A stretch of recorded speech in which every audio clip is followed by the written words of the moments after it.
La esclava plantó en el jardín de la casa grande. Pero lo que enterró ahí no era semillas. La tierra húmeda se pegó a los dedos de Luanda mientras enterraba el pequeño bulto de tela cruda bajo la sombra del árbol jamboz. Los granos de café, que debería haber estado plantando, estaban esparcidos por todos lados, como migajas de una mentira bien ensayada. Nadie en la casa grande sospecharía que entre las hileras de coles y albahaca, estaba creciendo algo mucho más peligroso. El paquete contenía un rosario de cuentas negras, talladas en madera de gameleira, y un puñado de huesos de pollo, restos del banquete de la dama, robados cuando nadie miraba. Pero no eran los huesos lo que importaban. Dentro de la tela, cosida con hilos de su propia trenza, estaba la carta. Escrita con tinta de genipapa, con letras temblorosas que más parecían cicatrices, traía nombres, fechas y el mapa de un camino que solo los antiguos conocían, la ruta del agua, donde los ríos se encontraban con el mar sin pasar por los ojos de los capataces. Luanda presionó las manos contra la tierra, murmurando palabras que su abuela le enseñó antes de ser vendida al sur. Que la tierra guarde lo nuestro, que la lluvia borre lo que es de ellos. El viento traía el olor a caña de azúcar quemada y el sonido ahogado de gritos del más allá. Se levantó, se sacudió la falda de cretona y recogió unas hojas de boldo para llevarlas a la cocina. A la señora le encantaba el té de las 5. Esa noche, mientras la casa grande dormía, arrullada por el canto de los grillos, Luanda regresó al jardín. La luna llena iluminó los surcos recién hechos y ella se arrodilló, esta vez con un cuchillo de cocina robado. No para cavar, sino para cortar. Con precisión, hizo un corte en la palma de su mano izquierda y dejó caer 3 gotas de sangre sobre la tierra removida. Por la sangre de mi madre, que fue azotada hasta dejarla sin voz. Por la sangre de mi padre, que se ahorcó en la puerta del corral. Por mi sangre, que aún corre caliente.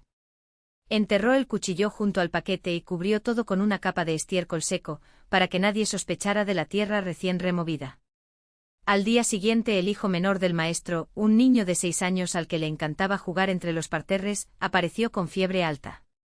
Su piel ardía y deliraba con visiones de hombres negros con ojos de fuego. La señora, desesperada, mandó llamar al sacerdote, quien bendijo al niño con agua bendita y rezó 3 Padre Nuestros. Pero la fiebre no desapareció. Al tercer día, el niño se despertó gritando que la tierra le estaba comiendo los pies. Cuando retiraron las mantas, sus plantas estaban cubiertas de ampollas supurantes, como si hubieran sido quemadas por algo que venía de abajo.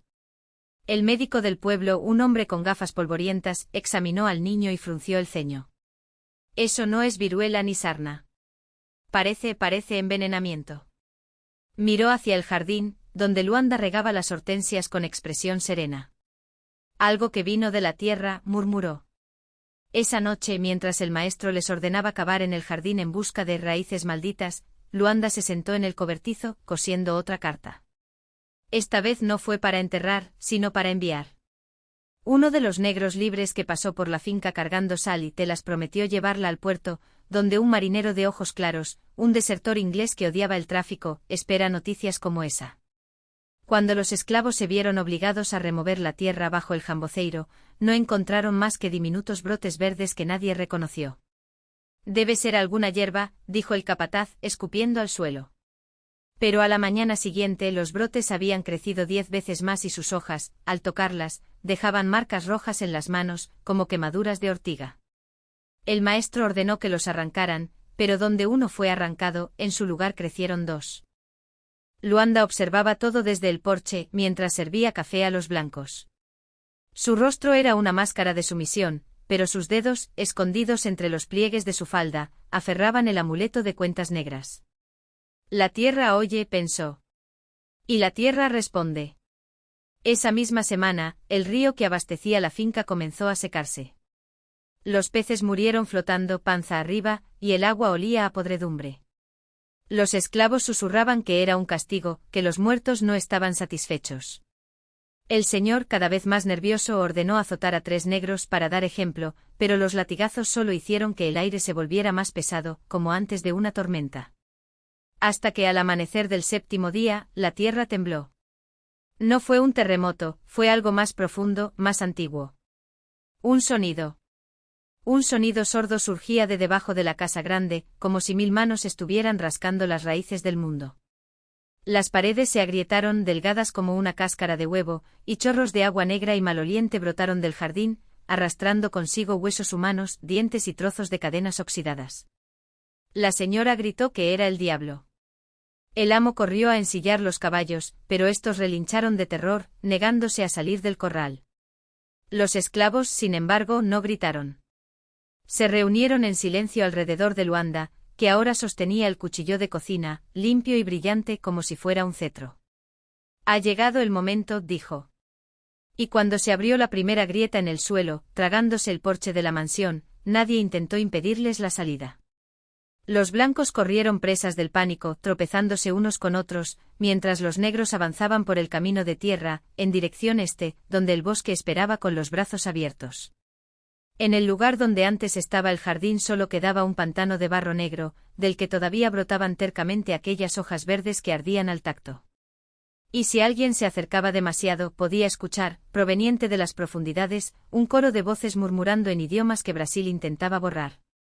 Pero la tierra recuerda. Y la tierra te devuelve.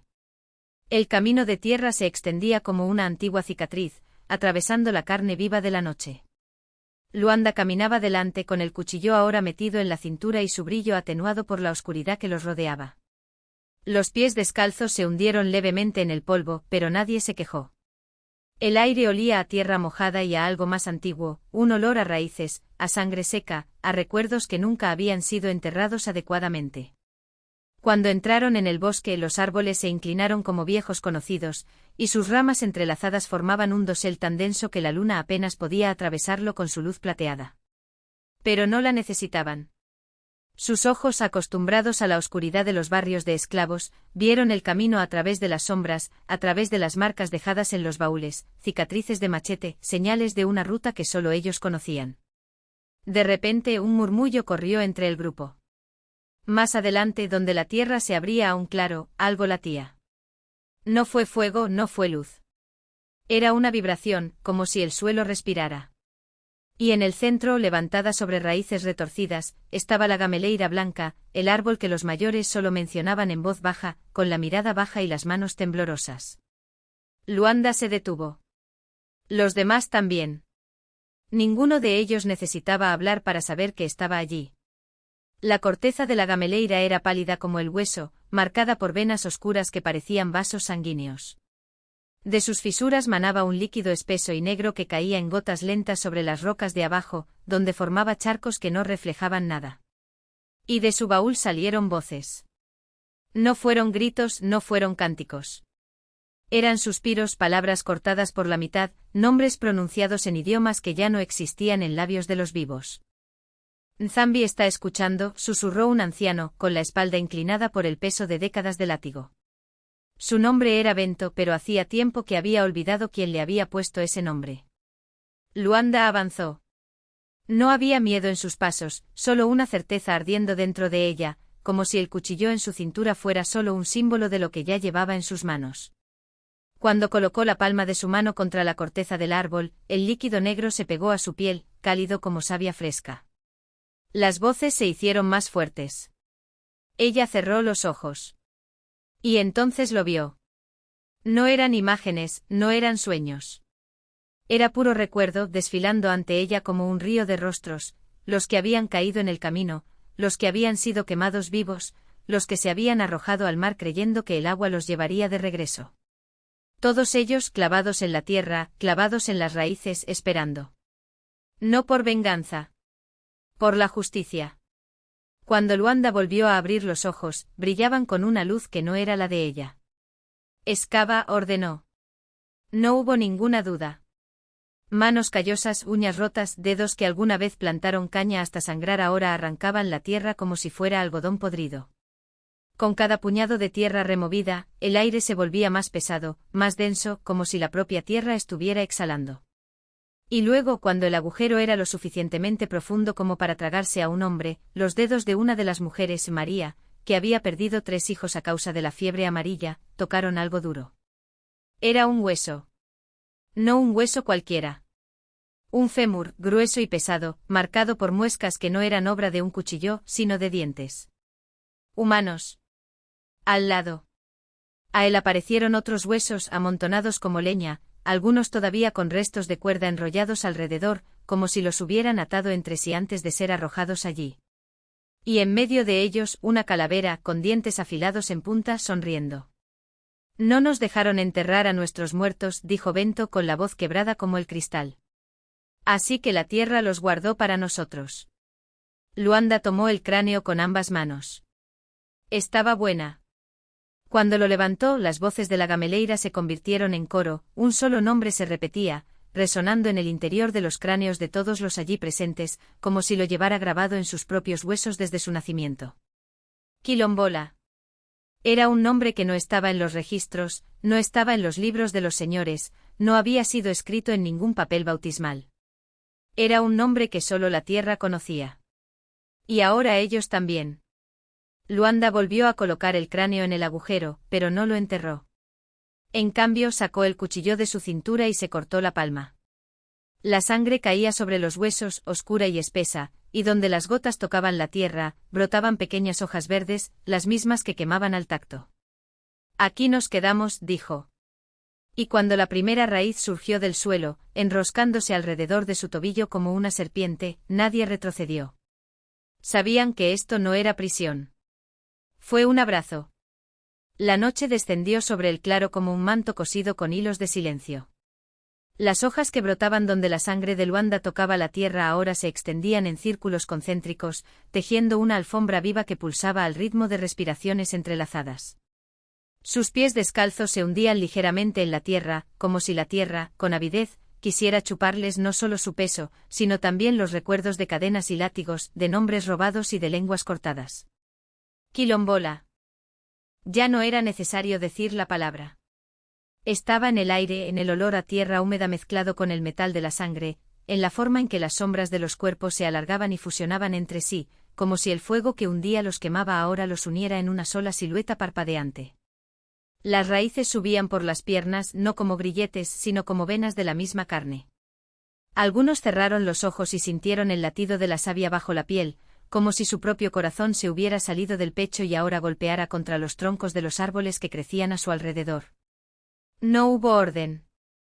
No había ningún líder.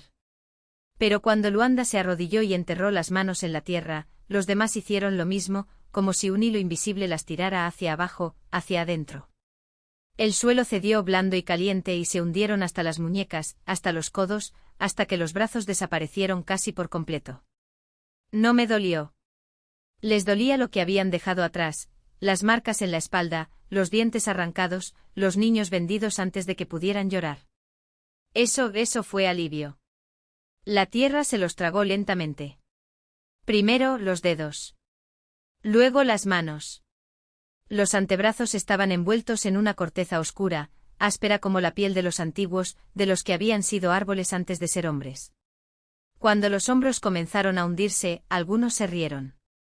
Era un sonido gutural, ronco como si la garganta hubiera olvidado cómo producir algo más que gemidos. Pero fue risa. Y la risa era un cuchillo afilado contra el cuello de los caballeros, aunque nunca la oyeran. Uno a uno, los cuerpos se fueron derritiendo en el suelo. La espalda se arqueó, los huesos se agrietaron y alargaron, la columna se rompió en ramas que se dispararon hacia el cielo como dedos suplicantes. La piel se convirtió en corteza, el cabello se convirtió en láminas finas como navajas, los ojos permanecieron abiertos, pero ya no veían como antes. Ahora vieron lo que había debajo, las venas de agua que corrían como sangre bajo la tierra, los huesos de aquellos que habían muerto allí siglos antes, los granos de polvo que una vez habían sido las cenizas de pueblos quemados. Y cuando la última cabeza desapareció bajo tierra, cuando el último aliento se convirtió en viento entre las ramas, el claro no estaba vacío. Estaba lleno. Los árboles que crecían allí no eran como los demás. Sus troncos eran negros como el ébano, surcados de cicatrices que brillaban a la luz de la luna como marcas de látigo. Sus hojas, en lugar de susurrar, cantaban. No en palabras, sino en frecuencias que hacían que te dolieran los dientes y te hirviera la sangre. Cualquiera que pasara por allí y acercara la oreja al baúl oiría voces, risas, llantos, canciones en idiomas que los barcos negreros habían intentado ahogar. Y en el centro de todo, donde Luanda se había fusionado con la tierra, crecía un árbol más grande. Aumentó. Su tronco era tan ancho como 3 hombres abrazados, y sus raíces se extendían por leguas, como dedos buscando a los que aún estaban atrapados, a los que aún no sabían que ellos también podían ser tierra. Sus ramas se retorcían en formas que parecían cuerpos en éxtasis o agonía, y en la parte superior, donde debería haber estado la corona, florecía una sola flor. No era rojo como la sangre, ni blanco como la rendición. Era el color del crepúsculo después de la batalla, de ese momento en que el cielo no sabe si llorar o celebrar. Los animales del bosque evitaban ese lugar. Los pájaros no se posaban en sus ramas. Hasta el viento parecía rodear el claro, como si supiera que ya no era tierra de vivos ni de muertos, sino de algo que no tenía nombre en las lenguas de los hombres. Pero a veces, cuando había luna llena y el aire estaba tan pesado como el plomo, los árboles se movían. No era el balanceo de las ramas con la brisa. Fue algo más intencional. Las raíces se contrajeron, los troncos se inclinaron ligeramente como si escucharan. Y entonces, muy lentamente, uno a uno, los ojos se abrieron en las conchas. No eran ojos como los que habían sido enterrados. Eran más grandes, más profundos y con pupilas que no reflejaban luz sino recuerdos. Y cuando parpadearon, algo en el mundo cambió. Un grillete se rompió por sí solo en unos lejanos barrios de esclavos. Un capataz se despertó sudando y con marcas de dedos quemándole la garganta. Un niño que nunca había visto el mar soñó con una palabra que no conocía, pero que su cuerpo reconocía como un nombre. Quilombola. Y la flor en la copa del árbol central se abrió un poco más. La tierra respiró hondo como si despertara de un sueño de siglos. El aire, antes espeso como miel podrida, ahora vibraba con un zumbido sordo, casi una canción. Las hojas de los árboles más viejos, esos gigantes cuyos troncos mostraban cicatrices en forma de hierros al rojo vivo, comenzaron a desmoronarse sin viento. No se cayeron.